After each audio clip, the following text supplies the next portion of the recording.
आज निहाती भाव में आम स्वागत करुचु। धर्मेंद्र प्रधान बहुत आगु रेजिग्नेशन देवा कथा या उपरे दलर सुप्रीमो नवीन पट्टनायक मत रखी जे धर्मेंद्र प्रधान यथाशीघ्र तंकर पदवी इस्तीफा दिंतु। और गतकाली से इस्तीफा देइचंती। सारा देशर युवगोष्ठी एवं जनसाधारण खुशी व्यक्त कले कि बहुत विलम्ब है।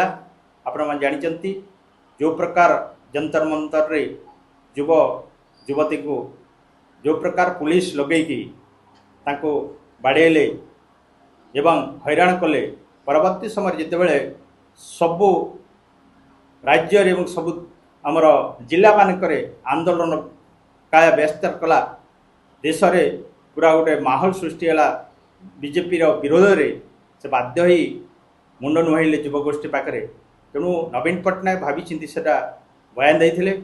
आज जो कथा आपण मैंने पचारुंट ओडिशार गणशिक्षा मंत्री नैतिक दृष्टि इस्तीफा देवा कथा किंतु से माने एते माने इगो जे गणतंत्र को बेखातिर करी जेकोसी गोटे विरोधी दल कि जनसाधारण गोटे अभियोग आणुचंती सरकार विरोध में कि मंत्री विरोध में एत बड़ बही छपारे दुर्नीति घटिला त्रुटि है एवं बारंबार ओडिशावासी दाबी कर आसुचंती किंतु बेखातिर से माने आमे मध्य आज दाबी करूचु जे कि गणशिक्षा मंत्री नित्यानंद मुंडा अछंती तांकर यथाशीघ्र से तांकर पदवी इस्तीफा देवा कथा।